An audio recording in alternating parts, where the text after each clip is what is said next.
아멘. 예수님이 한 인간 예수에서 세상을 위하여 공공의 일을 시작하게 된 것을 공적인 생애, 공생애라고 부릅니다.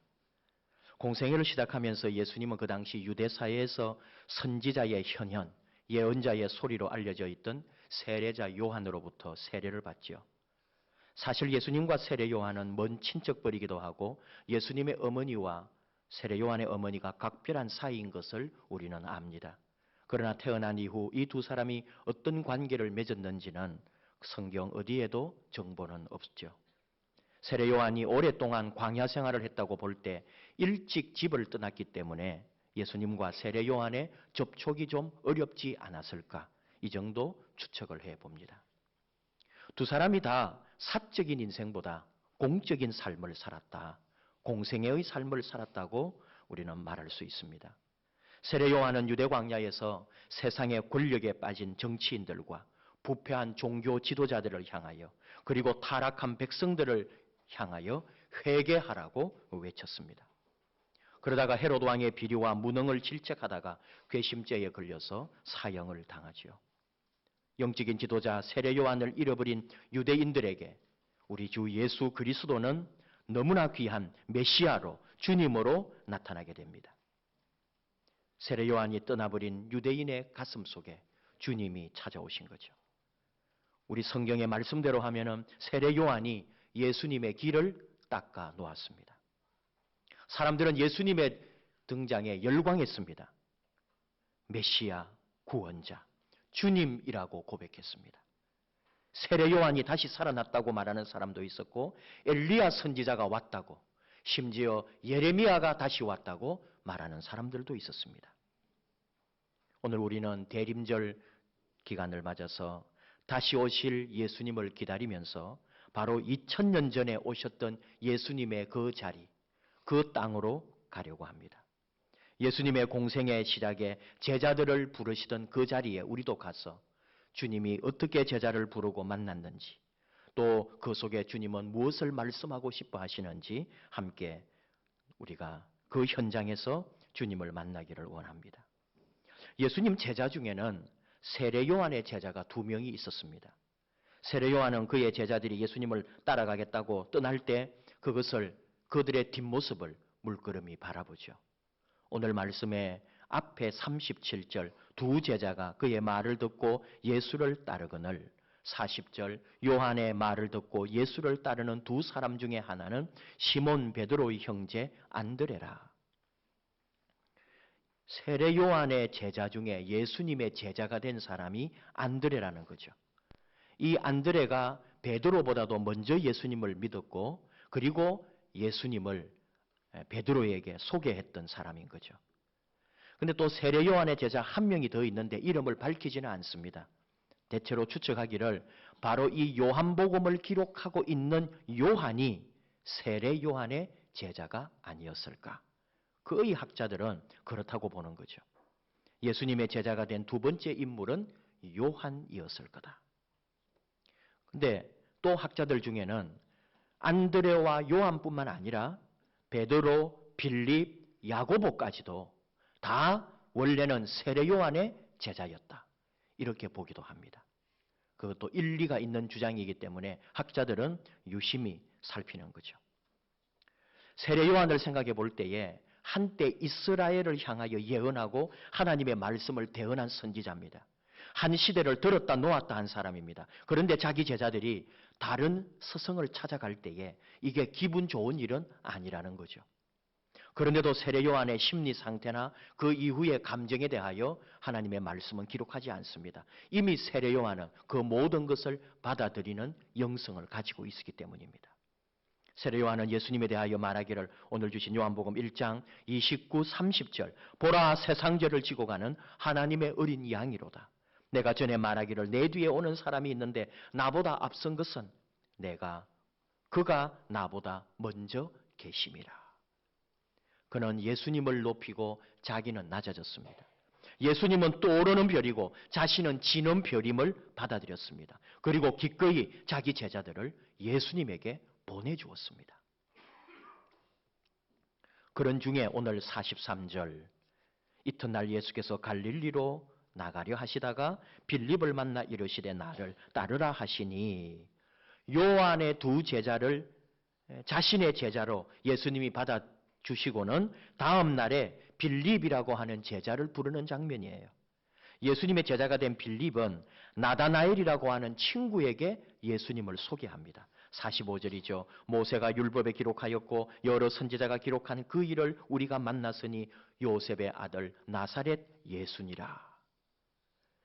이 나다나엘이나 빌립이나 이런 사람들이 얼마나 율법에 관심이 많았고 메시아를 기대하고 있었는지 짐작케 하는 말씀이죠. 고난을 받게 되면 원래 신앙도 더 깊어집니다.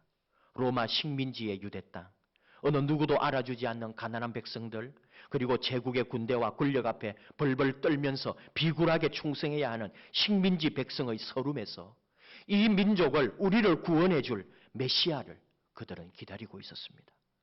어릴 때부터 듣고 배운 성경에도 관심이 많았습니다. 그 말씀을 기억하고 믿었습니다. 아마 이들이 세례 요한을 먼저 따르고 세례 요한의 제자가 되었던 이유도 세례 요한으로부터 하나님의 말씀을 들었고 배웠고 깨달았기 때문이 아니었을까. 오늘 우리가 주목하는 인물은 나다나엘이라는 인물입니다. 빌립이 나다나엘에게 가서 예수님을 소개하자 나다나엘은 아주 편견을 가지고 말합니다. 46절이에요. 나다나엘이 이르되 나사렛에서 무슨 선한 것이 날 수 있느냐. 나다나엘은 성경에 박식한 사람입니다. 성경을 꿰뚫고 있는 사람입니다. 700년 전 미가 선지자를 통하여 우리에게 약속하신 말씀이 있지 않느냐. 미가 5장 2절 베들레헴 에브라다야 너는 유다 족속 중에 작을지라도 이스라엘을 다스릴 자가 너에게서 내게로 나올 것이라. 우리를 구원할 메시아가 온다면 그분은 미가 선지자의 말씀 그대로 베들레헴에서 오실 거다. 우리가 이 말씀을 믿고 이 말씀을 들었고 모두가 다 메시아는 베들레헴에서 나올 것이라고 믿고 있는데 나사렛 사람이라고? 나사렛에서 무슨 선한 것이 나오겠느냐. 이게 나다나엘의 반응이었죠. 너무나 분명하고 똑 부러지는 사람이 나다나엘입니다. 나다나엘의 고향은 갈릴리 가나라는 곳입니다. 요한복음 21장 2절에 부활하신 예수님을 만날 때 나온 기록에 시몬 베드로와 디두모라 하는 도마와 갈릴리 가나 사람 나다나엘과 세베대의 아들들과 또 다른 제자 둘이 함께 있더니 호련히 주님이 부활체로 부활하신 주님이 그곳에 나타나시잖아요. 근데 왜 나사렛을 무시할까요? 나사렛이 갈릴리 지역의 나사렛입니다. 그러니까 나다나엘은 갈릴리 지역의 가나라는 곳의 사람이고 지금 나사렛 예수라고 할 때는 예수님은 갈릴리 지역의 나사렛 동네 사람이다 이거죠. 근데 왜 나다나엘이 나사렛을 무시하는 말을 하느냐?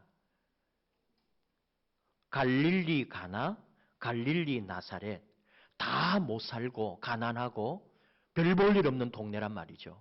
그러니까 이 가나에 살고 있는 나다나엘이 나사렛에 사는 예수님을 지금 무시하는 말을 하는 거예요. 같은 안양에 살면서 석수동 살면 뭐하고 박달동 살면 뭐해요? 둘이서 싸우는 거하고 똑같아요. 내가 그 길을 다 아는데 나사렛 내가 그 길을 다 아는데 거기서 무슨 인물이 나와?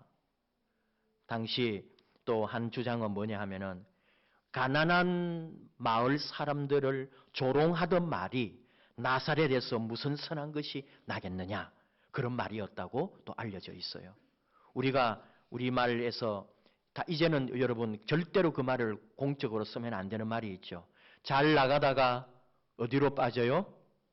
그쪽 지역 사람들이 방송국에 나라에다가 막 탄원을 넣었잖아요.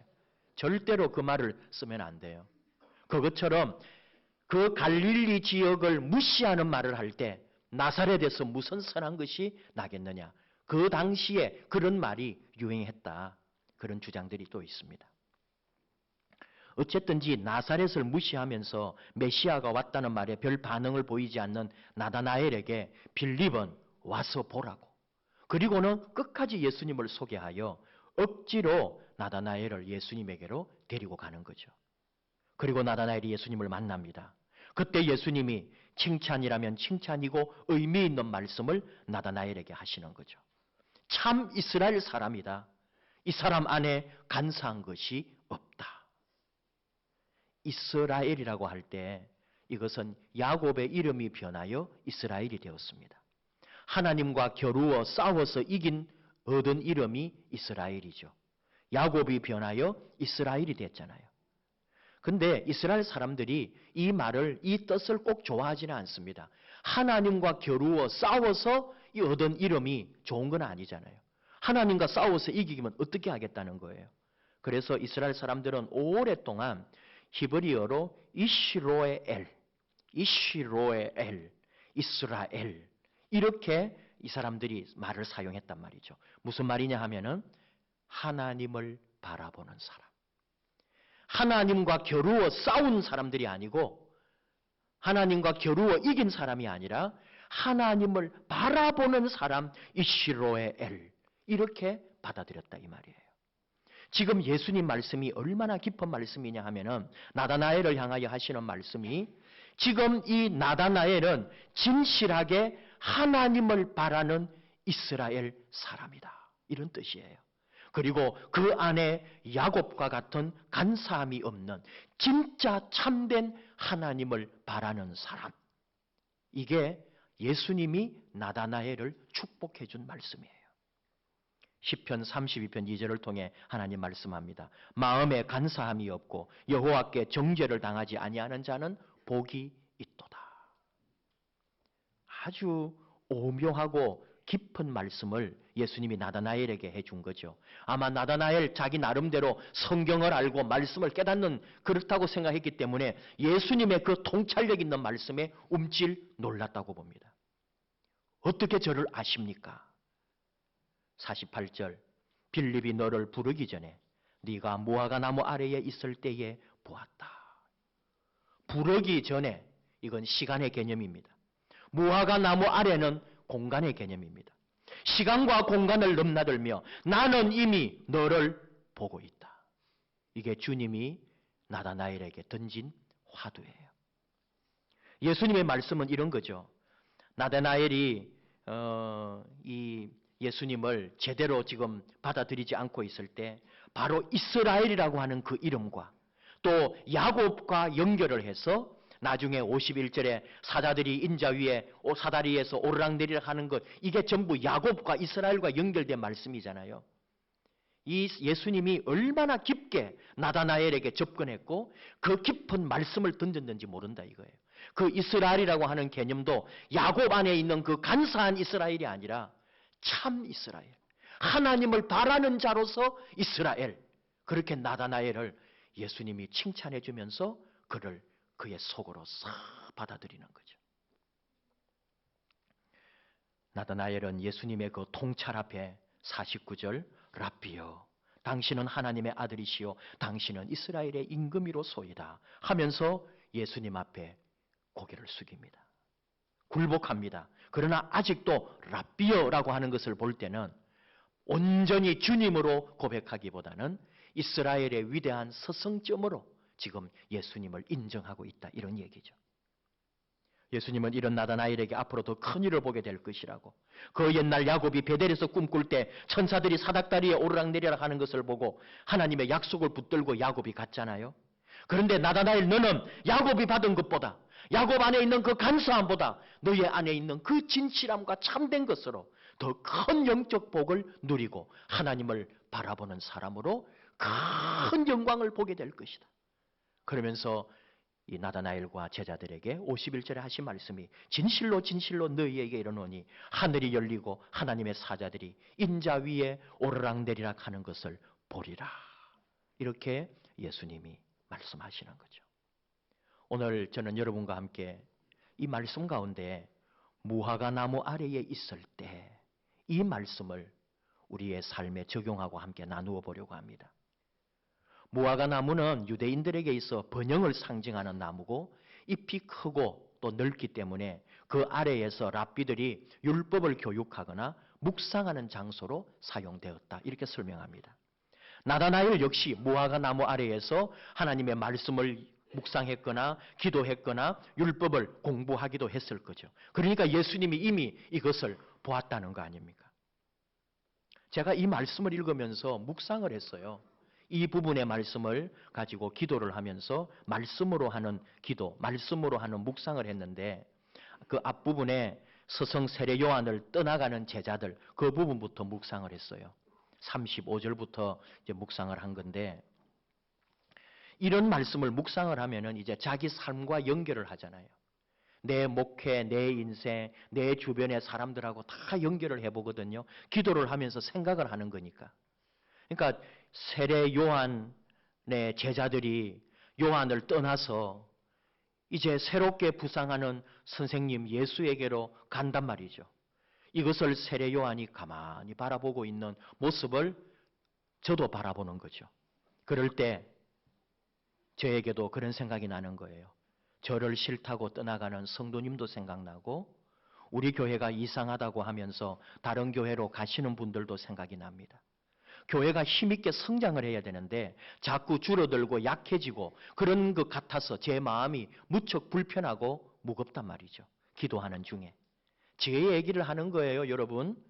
순전히 저의 개인적 생각과 기도기 때문에 여러분은 여러분 나름대로 또 이해하시고 여러분도 이런 말씀을 가지고 기도를 해보시라 하는 얘기입니다. 제가 신학대학원에 들어간 게 20년이 됐고요. 목사 안수를 받은 지도 16년이 됐고 담임 목사를 2003년부터 지금까지 하고 있고 우리 교회에 온 지도 5년이 되었습니다. 이런 일 저런 일 많이 겪어보고 느껴보고 또 행복하고 재미있는 일도 많이 있습니다. 의미 있고 가치 있는 일을 하기도 합니다. 보람을 느끼고 정말로 힘있게 재미있게 하는 일도 있습니다. 그리고 늘 우리 교회와 같은 교회가 어디 있을까? 참 고맙고 귀하고 행복한 교회라고 저는 인정하고 그렇게 있어요. 문제는 제 자신이거든요. 이 삶이 매일매일 반복되는 똑같은 삶이라 이거죠. 세상에 뭐 그러지 않은 일이 있겠습니까? 여러분 삶은 안 그래요? 다 비슷하죠. 직장인들 아침부터 출근해서 오후에 저녁까지 똑같은 일 하게 되고 가정에 있는 분들도 그 집안일이라고 하는 게 아침부터 저녁까지 매일매일 반복되는 일이죠. 그러니까 수십 년 직장 생활 또는 한 직장에서 또는 한 어떤 기술을 가지고 그 일에 일생을 바치는 사람들은 참으로 대단한 사람들이고 존경받아 마땅합니다. 저도 그런 생각을 합니다. 교육 전도사 때부터 지금까지 새벽 4시 반이면 일어나서 새벽기도 나와서 새벽기도 인도하고 기도하면서 하루를 시작하는 거죠. 그리고 신방하고 책 보고 교회 업무하고 새벽기도 준비, 수요기도회 설교 준비, 주일 설교 준비, 손님 오시면 손님 만나고 여러분 가정에 경조사 생기면 다녀오고 노회나 시찰에 회의 있으면 갔다 오고 월요일에는 매주 월요일마다 가서 공부하고 이게 매일 새벽 4시 반에 일어나서 밤에 12시쯤 잘 때까지 매일매일 이렇게 일주일이 흘러가고 이렇게 20년이 흘러온 거죠. 외국 나가고 며칠 세미나 나가는 거 외에는 그렇게 새벽기도 다 인도하고 지금까지 해왔습니다. 그런데 그럴 때 저도 지치는 거예요. 저도 힘이 다 빠지고 탈진이 된다는 거죠. 나름대로 열심히 한다고 하는데 이게 그냥 매일매일 그게 반복되는 것 같지만 그게 쉬운 일은 또 아니란 말이죠. 그러는 중에 목사님 때문에 마음 상했다는 분도 있고요. 우리 교회는 너무너무 안 좋은 게 많다고 또 힘들어 하시는 분들도 있고 그러면 또 죄송하고 그래서 교회를 뭔가 새롭게 좀 해보려고 그래도 여러분 중에 일할 수 있는 분들을 불러내보면은 항상 그분이 오시는 거예요. 직장 다니지 않고 맞벌이 하지 않는 전업주부라는 이유로 교회에 공부한다, 훈련한다, 무슨 봉사한다, 교회에서 어디에 간다 그러면 항상 나오는 분들은 딱 그 12명 그분들이 항상 오시는 거예요. 저는 그분들을 보면 눈물이 나는 거예요. 저 사람들이 무슨 죄가 있어서 무슨 교회 일한다면 항상 나와서 아침부터 저녁까지 고생하다가 지쳐서 저렇게 돌아가나.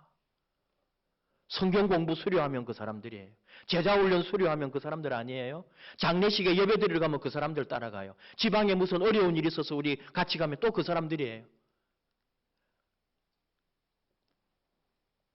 그분들도 얼마나 힘들까.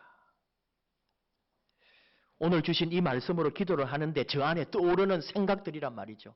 온갖 생각과 온갖 마음들이 저 안에서 그 기도 중에 나타나고 있는 거죠. 이어서 이제 나다나엘을 예수님이 만나가지고 가는 그런 장면이 나오는 거죠. 예수님께서 나다나엘에게 네가 무화과 나무 아래에 있을 때에 보았노라 하시는 이 말씀에 갔는데 여기서 제가 딱 멈추었습니다. 그냥 앞으로 나가지질 않고 그냥 그 말씀에 그대로 있는 거예요. 한참을 있었습니다. 이 말씀이 저를 붙들고 있었습니다. 그리고 저는 묵상을 했습니다. 나다나엘에게 있어 무화과 나무 아래에서 묵상하는 것은 매일 반복되는 일이고 당연한 일이기도 하고 유대인으로서 의무로 하루에 3번 기도했을 수도 있지 않을까? 그런데 그렇게 매일 정해진 시간, 어쩌면 어떤 날은 의무로, 어떤 때는 억지로 했을 때도 있을 텐데 주님은 그것조차도 칭찬하시고 받아주셨구나. 그렇게 묵상이 되는 거예요. 내가 힘드네, 지쳤네 하면서 저 역시 어느 날은 좀 주저앉고 싶고 어떤 날은 억지로 하기도 하고 담임 목사라고 하는 책임 때문에 교회 일들을 그런 식으로 할 때도 있는데 그래도 내가 감당하고 해오고 그래도 지금까지 20년 나아온 이 삶을 어쩌면 주님은 받아주시고 용서하시고 주님은 나를 기억해 주시지 않을까.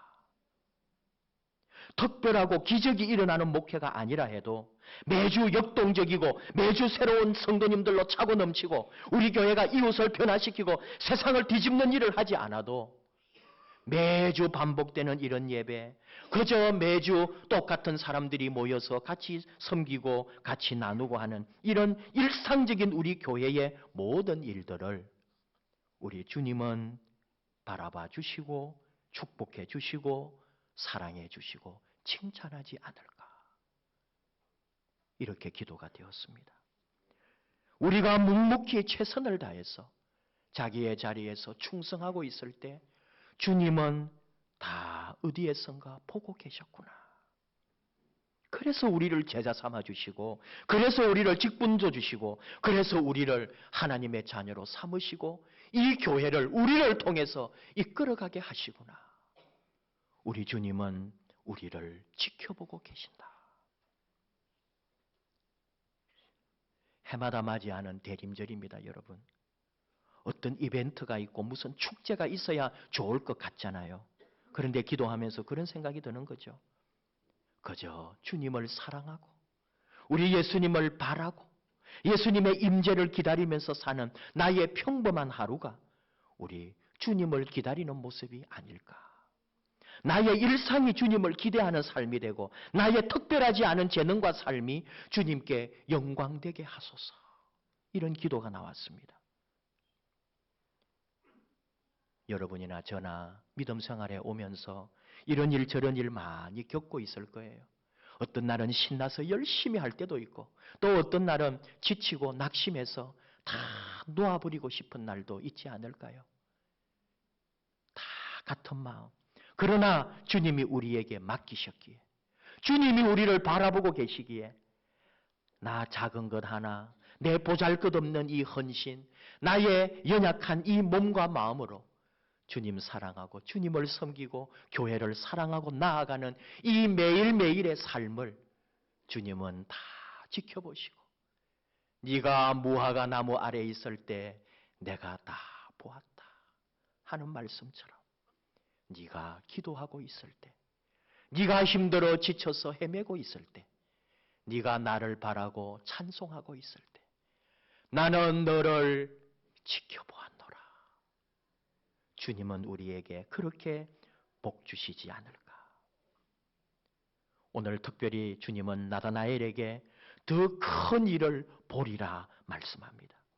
네가 큰 일을 하리라 아니더라고요. 우리가 일을 하는 게 아니에요. 우리가 무슨 대단한 일을 만들어내는 게 아니에요. 이 일은 주님이 하시고 우리는 주님이 하신 그 놀라운 영광을 누리고 맛보고 주님 주시는 은혜를 받는 거죠. 내 삶에서 묵묵히 최선을 다하고 말없이 충성할 때 평범하고 반복되고 너무나 일상적인 것 같지만 바로 우리가 걸어가는 그 삶에 주님의 눈길이 머물러 있다는 것. 내 하루하루의 삶을 주님은 다 보고 계시다는 것. 그리고 바로 그런 우리에게 하나님의 큰 영광을 보도록 우리 영혼의 한없는 영광을 볼 수 있도록 우리 하나님께서 우리에게 영의 세계를 열어주시겠다고 그 복을 누리라고 오늘도 주님은 우리를 부르신 줄 압니다. 그 복 주시려고 아기 예수님은 다시 오고 계십니다. 기도하십시다. 하나님 아버지 감사합니다. 언제나 우리를 바라보시며 우리의 눈물을, 우리의 기쁨을, 우리의 섬김을, 우리의 충성을, 우리의 예배를 다 보시는 우리 하나님 감사합니다.